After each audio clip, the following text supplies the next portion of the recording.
নিরামিষ দিনে এক পাকে তৈরি করে নিতে পারেন এই লাঞ্চ বা ডিনার, যা সামান্য উপকরণে খুব কম সময়ে তৈরি হয়ে যায় আর খেতেও হয় ভীষণ সুস্বাদু। ভিডিওটি স্কিপ না করে শেষ পর্যন্ত দেখার অনুরোধ রইল। আশা করছি আজকের রেসিপি সবার ভালো লাগবে। নমস্কার বন্ধুরা, মনিকাজ ফুড খাজানাতে সবাইকে স্বাগত জানিয়ে শুরু করছি আজকের রেসিপি। এই রেসিপির জন্য আমি 2 কাপ বাসমতি চাল নিয়েছি। আপনারা চাইলে বাসমতি চালের পরিবর্তে অন্য যে কোনো চাল ব্যবহার করতে পারেন। এবারে 3 থেকে 4 বার জল দিয়ে চালটা ভালো করে ধুয়ে নেব। চাল ভালো করে ধুয়ে নিয়েছি। এবারে চালগুলো একটা স্ট্রেনারে তুলে একটা সাইডে রেখে দিলাম, যাতে এর থেকে এক্সট্রা জল ঝরে যায়। গ্যাসের চুলায় কড়াই বসিয়ে দিয়ে দিলাম 1 টেবিল চামচ পরিমাণ রিফাইন্ড অয়েল আর দিয়ে দিলাম 1 টেবিল চামচ পরিমাণ ঘি।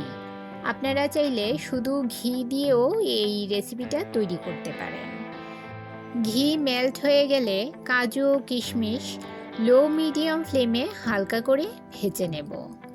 এখানে আমি 1 টেবিল চামচ কাজু ও 1 টেবিল চামচ কিশমিশ নিয়েছি। আপনারা আপনাদের পছন্দ মতো কাজু ও কিশমিশের পরিমাণ বাড়িয়ে কমিয়ে নিতে পারেন। আমার চ্যানেলে নতুন বন্ধু হয়ে থাকলে চ্যানেলটি সাবস্ক্রাইব করে পাশে থাকা বেল আইকনটি প্রেস করুন আর নোটিফিকেশন অল করুন পরবর্তী ভিডিওর আপডেট পেতে। কিশমিশ ও কাজুগুলো ভাজা হয়ে গেছে। এবারে এগুলো তুলে নিয়ে ওই ঘিতেই আমি পনিরগুলো ভেজে নেব। এখানে আমি 300 গ্রাম পনির নিয়েছি। 300 গ্রাম পনির আমি হালকা লাল করে ভেজে নেব। পনির বেশি ভাজার প্রয়োজন নেই, বেশি ভাজলে পনির শক্ত হয়ে যাবে আর খেতে ভালো লাগবে না। তাই হালকা লালচে করে আমি পনিরগুলো মিডিয়াম ফ্লেমে ভেজে নেব।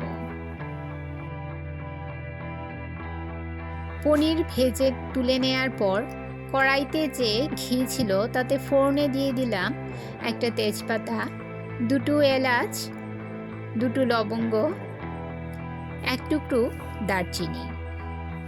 সামান্য নেড়ে নিয়ে এতে দিয়ে দিলাম ধুয়ে জল ঝরিয়ে রাখা বাসমতি চাল।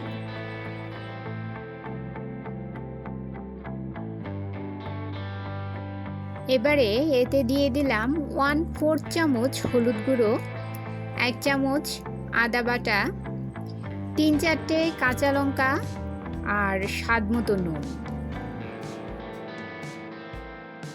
সমস্ত কিছু ভালো করে মিশিয়ে নিয়ে মিডিয়াম ফ্লেমে 2 মিনিট নেড়েচেড়ে ভেজে নেব। নতুন বন্ধুদের উদ্দেশ্যে বলছি, নতুন বন্ধুরা যারা আমার ভিডিওটি দেখছেন তারা ভিডিওর নিচে ভিডিও রিলেটেড কমেন্ট ছাড়াও অন্য কোনো কমেন্ট করবেন না। এতে আপনার যেমন চ্যানেলের ক্ষতি হয়, আমারও চ্যানেলের ক্ষতি হয়। দয়া করে আপনারা ভিডিও রিলেটেড কমেন্ট করবেন, এছাড়া অন্য কোনো কমেন্ট করবেন না। আপনারা যারা আমাদের নতুন বন্ধু হয়েছেন তারা প্লিজ কমিউনিটিতে গিয়ে মেসেজ দিয়ে দেবেন, লেটার দিয়ে দেবেন। আমি কমিউনিটি দেখে লেটার দেখে আপনাদের ব্যাগ দিয়ে দেব। চালগুলো ভেজে নেওয়ার পর এতে দিয়ে দিলাম 4 কাপ পরিমাণ জল। যে কাপ মেপে চাল নিয়েছিলাম সেই কাপ মেপেই জল দিয়ে দিলাম। আমি এখানে 2 কাপ চাল নিয়েছিলাম, তাই 2 কাপ চালের জন্য 4 কাপ জল নিয়ে নিলাম। এর মানে যতটুকু চাল নেবেন তার ডাবল জল নিতে হবে। দিয়ে দিলাম 3 চামচ পরিমাণ চিনি। নেড়ে চেড়ে মিশিয়ে নিয়ে মিডিয়াম টু হাই ফ্লেমে 5 মিনিট ঢাকা দিয়ে রান্না করে নিতে হবে। 5 মিনিট পর দেখুন জল অনেকটাই কমে গেছে আর চালটাও 80% রান্না হয়ে গেছে। এবারে গ্যাসের ফ্লেম লো করে এতে দিয়ে দিলাম ভেজে রাখা পনির, কাজু ও কিশমিশ। সব কিছু ভালো করে মিশিয়ে নিয়ে ঢাকা দিয়ে লো ফ্লেমে 10 মিনিট রান্না করে নিতে হবে। 10 মিনিট পর ঢাকা সরিয়ে এতে দিয়ে দিলাম সামান্য ধনেপাতা কুচি। সব কিছু নেড়েচেড়ে মিশিয়ে নিয়ে গ্যাসের ফ্লেম বন্ধ করে দেব আর ঢাকা দিয়ে আরও 10 মিনিট রেখে দেব স্ট্যান্ডিং টাইম। বন্ধুরা, রেসিপিটি কেমন হয়েছে কমেন্ট করে বলুন, আর যদি ভালো লাগে তাহলে একটা লাইক ও শেয়ার করে দিন আপনাদের আত্মীয় ও বন্ধুদের কাছে।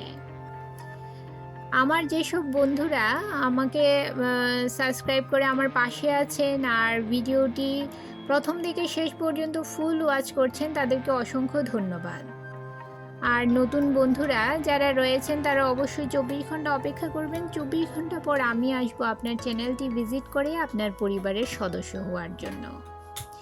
দেখুন কত সুন্দর এই রেসিপিটা তৈরি হয়ে গেছে। দুর্দান্ত স্বাদের এই রেসিপিটা, সহজ রেসিপিটা আপনারা ঘরে থাকা অল্প কিছু উপকরণ দিয়ে ঝটপট তৈরি করে নিতে পারেন। খেতেও ভীষণ সুস্বাদু হয়। বন্ধুরা, তাহলে আজকে এই পর্যন্তই। আবার দেখা হবে আরেকটি নতুন ভিডিওতে নতুন রেসিপি নিয়ে। সবাই ভালো থাকবেন, সুস্থ থাকবেন।